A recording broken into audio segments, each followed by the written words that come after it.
Ada kembali di Lapor Polisi, pemirsa, dua pemuda yang diduga menjadi peserta kelompok bangunkan sahur dengan menenteng senjata tajam ditangkap. Aksi meresahkan ini terjadi di Kampung Bahari, Tanjung Priok, Jakarta Utara.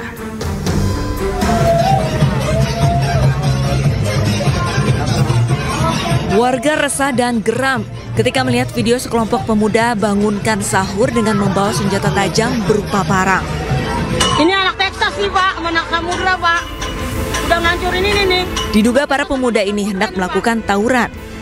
Tak lama berselang, sejumlah emak-emak dari warga setempat sempat mengadang dan mengusir para pemuda. Setelah mendapatkan laporan, polisi mendatangi lokasi dan mencari para pelaku. Dalam penggeledahan di Kampung Bahari, Tanjung Priok, Jakarta, polisi menemukan lokasi senjata tajam yang diduga sebagai titik kumpul para pemuda. Penggerbekan tersebut, maka dilakukan penggeledahan dan para penyidik menemukan beberapa alat bukti. Jajaran Polres Metro Jakarta Utara juga mengamankan 2 orang yang diduga sebagai pelaku. Sementara, 2 pemuda yang diduga pelaku sudah diamankan, yaitu ketua kelompok yang berinisial NF, 22 tahun, merupakan residivis dalam kasus yang sama, dan IEM, merupakan anggota kelompok.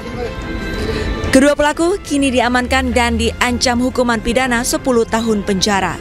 Dari Jakarta, Rizky Falufi, iNews melaporkan. Warga Desa Banyuurip, Kabupaten Gresik digemparkan oleh penemuan kerangka manusia di dalam mobil milik mantan Kanit Reskrim Polsek Ujung Pangkah yang terparkir di asrama Polsek. Polisi kini menyelidiki identitas kerangka tersebut.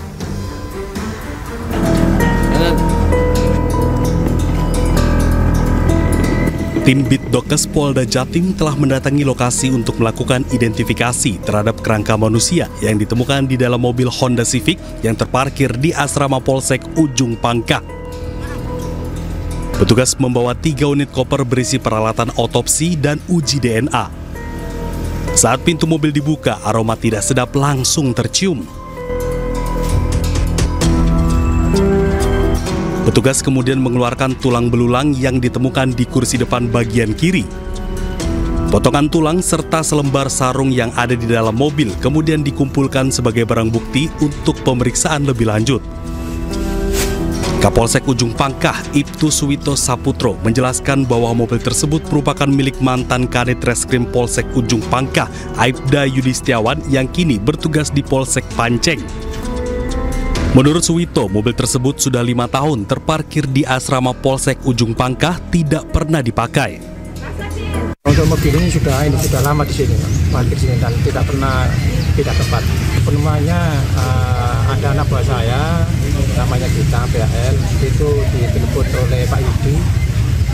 Jadi suruh ngecek kendaraannya, apa kendaraannya masih bisa dibuka. Setelah kendaraannya dibuka, ditemukan ada kerangka manusia. Pak Yudi itu sebelum di Polsek Panceng pernah di Polsek Ujung Pangkah. Kurang lebih itu 2 tahun lah, 2 tahun kurang 3 bulan 2 tahun. Tapi masih kadang itu kesini.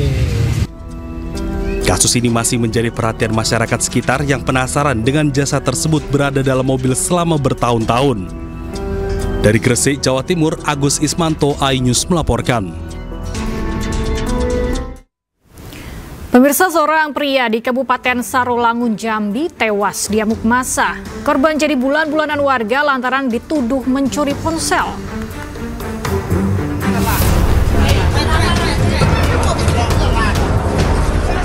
Inilah video amatir saat seorang pria diamuk massa lantaran dituduh mencuri sebuah handphone milik salah satu warga.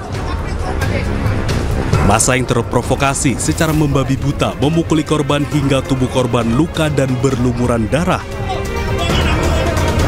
Bahkan korban yang tak berdaya sempat diikat di pohon dan juga ditidurkan dalam parit.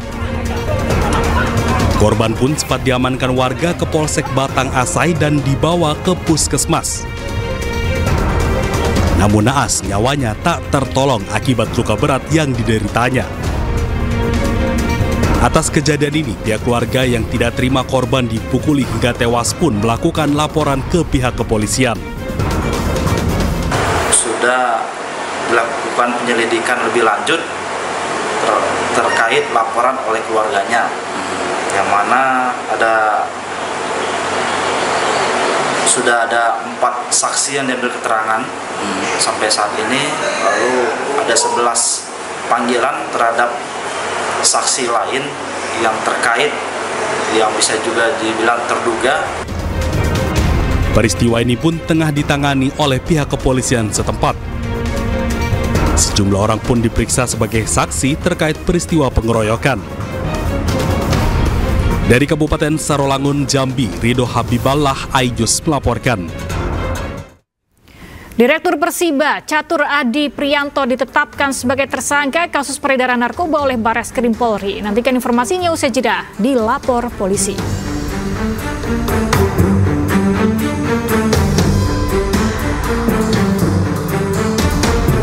Mohon atensi, segera meluncur.